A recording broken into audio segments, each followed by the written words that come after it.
All right, we got Robert. We got to just talk to you for just a minute on camera here. We got the Scobleizer here. He's in Austin again. Let's see if we're on frame here. Yep. We're looking good. Yeah, I'll tilt it down a little bit. There we go. So what's up, bro? Not much. Just having a fun party. This was all arranged in less than 24 hours through Twitter. Yeah, we could have done it in 15 minutes, couldn't we? Probably, but gotta give people some warning.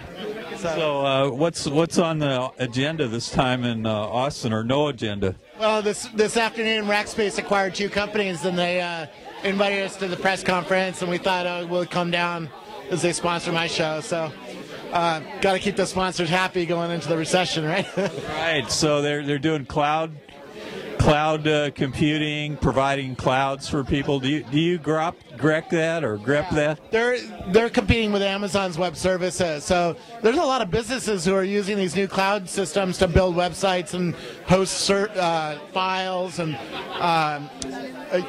shove data into a database and then pull it out, stuff like that. So that's really the big trend in IT infrastructure now. You don't buy your own rack of servers anymore. You just go to Amazon, or you go to Rackspace, or next week Microsoft will be announcing, and you go and put your credit card in and say, I need a couple terabytes of space for my videos, and and set it up that way. So if you had to make like a mental or visual pie chart of what it is you do, say Rackspace, blogging, all that stuff, how would you break it out? Well, I'm a guy who goes around the world and has conversations with interesting people like you do with these video cameras. So that's probably 60% of what I do, and then 10% is blogging now. It used to be a lot more, and then the rest is on friend feed or Twitter. So what are the hot topics on friend feed and Twitter right now? What kind of things intrigue you, that subject matter? Even here at the table, it's recession. It's what's happening in the stock market, what's happening in the, are we going to have jobs in the year, that kind of stuff. And a little bit of fun stuff coming out, like netbooks. I was just at AMD today talking to them about that, and Dell was showing me some new laptops. The new Google phone, mobile is really hot and will be hot for a while.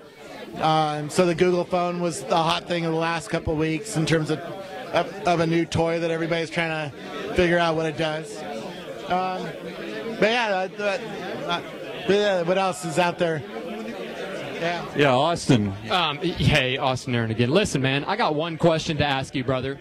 Yesterday I read an interesting story about the blog world is over. Oh, yeah, the Wired magazine. Yes, you did. You read it then. What do you have to say about the blog world being over? It's been over for 8 years. The first thing, one of my friends said it was a fad, right? You gotta get this. Don't be shaking the camera during this answer. Serious. This is interesting to me. Yeah, people have been saying the blog world's over ever since it started, right? What's your response to blogs? It's not even close to being over. It's changing, though. I mean, when I started blogging, there was no Flickr, there was no YouTube, there was no Facebook, there was no friend feed, there was no Twitter. So our behaviors are spreading out, and it's bringing more people in. So the mass market might not blog, right? My son is on MySpace, right? Right. And that might be all he does for a while, right? I'm on friend feed a lot, and I have been changing some of my sharing behavior from blogging to being on friend feed and sharing there. Does that mean blogging's dead? No, because the blog actually becomes more important in a way, because now I'm not trying to do things like share a stupid cat photo on my blog, right? I'm trying to take my blog is trying to be a little bit more serious now, right? How many cat pics do we have to see, man, before that fad is done? Seriously. At least 100,000 more. Yeah. Okay, I got another question for you real quick, man. Yeah. Talking about PR embargoes for the bloggers, for the blog world. What is your take on how these embargoes are actually taking place amongst you? I won't bring out other names, obviously we're not going to. Okay. So VentureBeat. The companies, the reason the companies do them is they're trying to gain tech meme, and let's just be honest about it. They know that if they get 15 bloggers to write all at one time, that it'll push your stuff on a tech meme and a tech meme. they also are trying to do it to protect relationships. Yeah. Because if they give me an exclusive, then Arrington gets pissed off, right? And Worse, it's not just me and Arrington, right? It's the mainstream journalists, like the guys who work at the Wall Street Journal or the New York Times or whatnot. And it's really, it's not a good thing for a PR person to piss off the New York Times, even though it probably is a good thing. Well, that's what I was about to say. I mean, I'll say it for everyone here. That type of print media is absolutely dead. It's a dying medium. We see it here, even in Austin. Yeah. I won't get into it, but I think that type of media is over, and I do think that it's going into the blogging world, and it has been, and which is why I brought up the first question, which is why I brought up the second question. Now, here's my third question for you, and then I'm going to let you enjoy your beer. Seriously, if you weren't doing what you're doing now, and the internet, the interweb, whatever you want to call it, didn't exist, what would you want to do?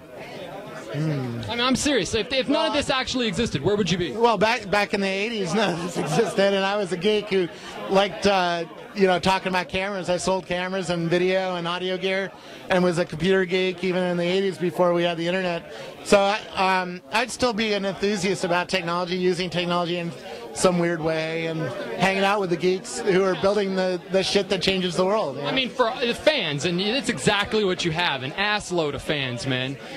For fans, that's things like we wonder. Other things I wonder, man, what kind of car you drive? I have a Saturn R, which won Detroit Auto Show Car of the Year back when I bought it 2 years ago, and it's a great car. All right, you think of people when you're at home, you wonder what this guy's like in this My wife has a BMW, and I can tell you everything that sucks about the Saturn.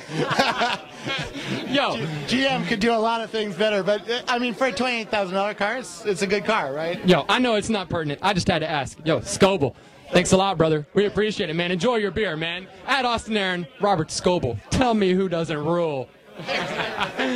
All right. He had barbecue for breakfast today. Did you have barbecue for breakfast? We had barbecue for lunch.